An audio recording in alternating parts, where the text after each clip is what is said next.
khotbah kula wonten ing dinten menika badhe kula paringi judul mercon. Menawi kula sebut kata mercon, maka insya Allah semua hadirin di sini sudah mengerti apa itu mercon. Bahkan insya Allah semua hadirin juga sudah pernah mendengar suara mercon. Hadirin kaum muslimin rahimakumullah, menawi bulan Ramadan menika sampun dugi, menawi bulan Ramadan menika sampun hadir di tengah-tengah kita, langkung-langkung lebih-lebih menjelang pada hari raya Idul Fitri, monggo kata sangat, monggo semarak, monggo ramai sekali inggih menika kata sangat suarane mercon. Monggo suarane mercon itu bermacam-macam. Ana sing suarane dhuwur, ana sing suarane cetar, ana sing suarane dhuwur dan berbagai macam variasi suara-suara dentuman mercon yang terjadi di tengah-tengah masyarakat kita. Para hadirin ingkang kula hormati, zaman biyen mercon iku mbledoke mercon zaman biyen, zaman kuno. Mbledoke mercon iku ndek ning dhuwur, ndek lemah. Seiring dengan pintere menungso, seiring dengan teknologi yang semakin berkembang, semakin maju, menungsane tambah pinter tibae.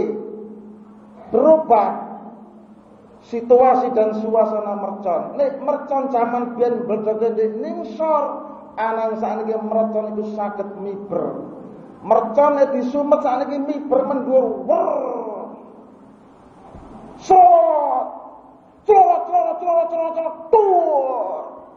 Mbodhoke tidak di atas tanah, tetapi mbodhoke mercon zaman saiki muluk mendhuwur di angkasa kono ge mbledhok.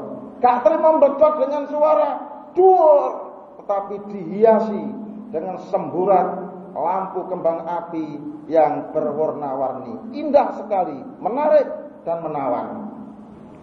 Banjur engko nek kapan swara, banjur engko nek kapan mercon iku mau wis disumet, mbari sing nyumet terus iso miber mendhuwur, banjur di angkasa kono iso mbledhok.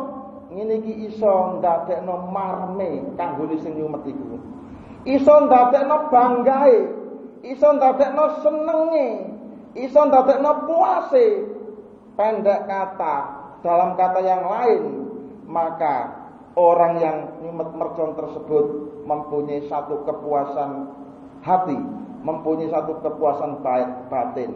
Tidak pandang, tidak peduli meskipun perilakunya itu, apakah itu bisa mengganggu lingkungan, apakah itu bisa mengganggu orang lain, apakah itu bisa mengganggu tetangga, gak urusan. Tidak peduli, cuek, sing penting puas, sing penting seneng, tur duit, sing tak gawe tuku duit-duitku dhewe.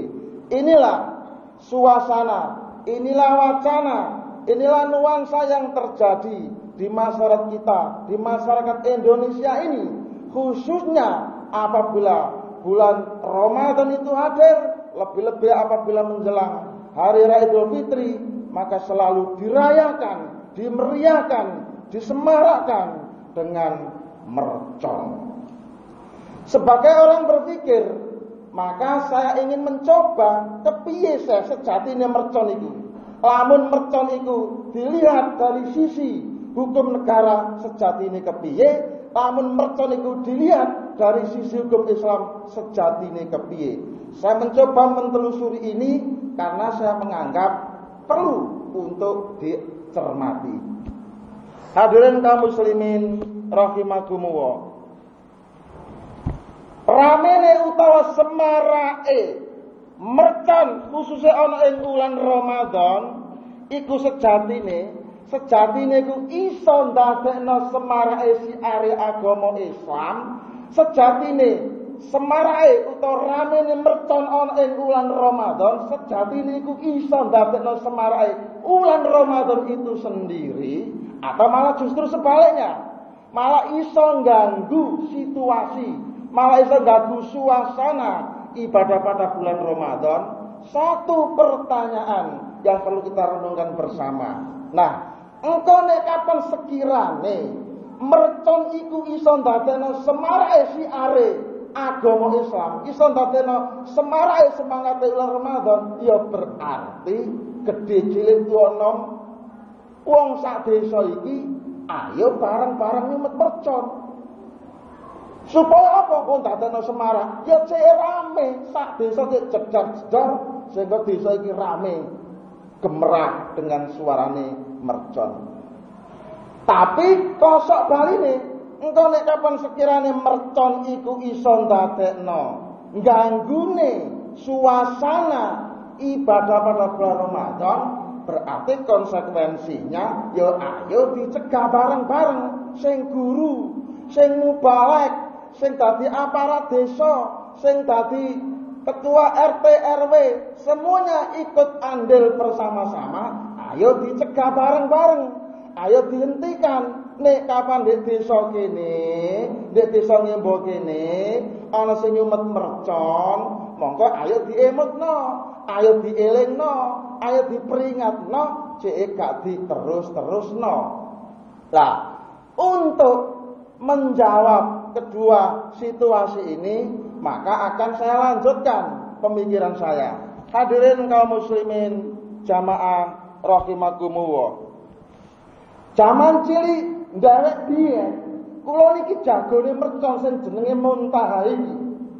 Gak trimo nyumet mercon, iso gawe sampai iso ngrakit dhewe, iso gawe dhewe saking hobine, saking senenge esuk nyumet mercon, awan nyumet mercon, bengi nyumet mercon, cilikane ndawek biyen dadak gede-gede barang tadi wong iso mikir, iso bedakno. Ternyata sekarang saya bisa melihat mercon itu dari dua sisi. Ialah yang pertama, saya lihat dari sisi hukum negara, dan yang kedua, mercon saya lihat dari sisi hukum syariat agama. Nah, ternyata kalau dilihat dari sisi hukum negara, mercon itu ternyata dilarang oleh negara kita. Negara Kesatuan Republik Indonesia ini melarang adanya mercon dengan Undang-Undang Darurat pasal 12 ayat pasal 12 tahun 1951 yang berbunyi sebagai berikut. Barang siapa yang membuat mercon, barang siapa yang menyimpan mercon, barang siapa yang menjual mercon, barang siapa yang mengangkut mercon, barang siapa yang menggunakan atau nyumet mercon, maka pelakunya akan diancam hukuman sekurang-kurangnya maksimal 12 tahun penjara. Jadi secara jelas negeri ini punya undang-undang yang akurat tentang pelarangan adanya mercon. Terkait dengan hukum negara ini, maka yang bertugas, yang berkewajiban untuk mencegah dan menghentikan semaraknya mercon khususnya pada bulan Ramadan adalah petugas Bapak Polisi. Maka Bapak Polisi khususnya di kota-kota besar terutama pada bulan Ramadan ini insya Allah sudah melaksanakan tugasnya sebagai Bapak Polisi, ialah merazia atau merampas pedagang-pedagang mercon, dirampas, dirazia, dimintai pertanggungjawab bagi pelaku-pelakunya. Hadirin masyarakat muslimin rahimakumullah.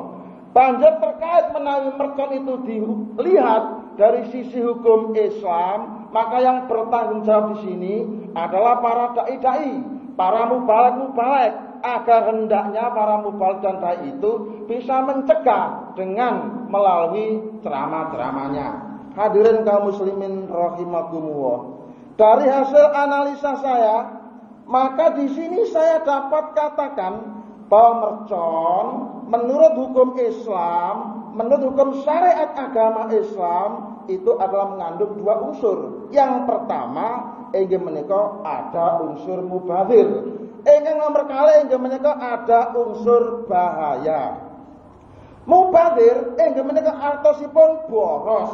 Mubadzir artosipun sia-sia. Dados sinten tiyange ingkang nyumet mercon, berarti tiyang kalawau mubadzir. Berarti tiyang kalawau boros dan menyia-nyiakan uangnya yang seharusnya uang itu dapat dipakai untuk kebutuhan yang lebih penting daripada dor yang tanpa ada arti. Hadirin kaum muslimin rahimakumullah. Dengan jelas dan tegas Allah Subhanahu wa taala melarang mubadzir sebagaimana dalam firman-Nya dalam Al-Qur'an surat Al-Isra ayat 27 yang berbunyi, A'udzubillahi minasyaitonir rajim. Innal mubadzirina kanu ikhwanas syayatin wa kana syaitanu lirabbih kafura. Innal mubadzirina sak temene wong kang mubadzir kanu ikhwanas syayatin iku ngono bakal dadi kancane setan. Wa kana syaitanu lan setan iku lirabbih kafura sangat ingkar lan kufur terhadap Tuhannya. Ringkesipun mercon menika di samping ada unsur mubadzir juga ada unsur bahaya. Sudah banyak sekali orang yang cacat fisik, orang yang cacat tubuhnya, cacat matanya, cacat telinganya, cacat hidungnya, cacat mulutnya, cacat wajahnya, cacat tangannya dan sebagainya gara-gara kena ledakan mercon. Ini berarti mercon bisa membahayakan seseorang. Nah, oleh karena itu para hadirin, sebab mercon itu seperti itu gambarannya, maka mercon itu banyak mudaratnya daripada manfaatnya. Maka dari itu mari kita mulai dari diri sendiri, kita mulai dari keluarga kita. Hendaknya kita itu bisa berhenti dari nyumet mercon. Hendaknya kita bisa menghindari dari nyumet mercon. Stop, berhenti. Tidak usah dilanjut itu mercon. Mengapa? Karena perilaku bagi yang nyumet mercon itu melanggar dua hukum, ialah hukum negara dan hukum agama. Kesimpulan khutbah, mercon itu bukan simbol semaraknya bulan Ramadan, tetapi malah mengganggu suasana ibadah Ramadan. Pramila saking menika, jangan kita nodai bulan yang suci ini dengan jedar-jedor suara mercon, tetapi mari kita sambut bulan yang suci ini dengan peningkatan beribadah kepada Allah Subhanahu wa taala. Sekian khutbah saya, semoga ada guna dan faedah. Aku qouli hadza fastaghfiru innahu wal ghafurur rahim.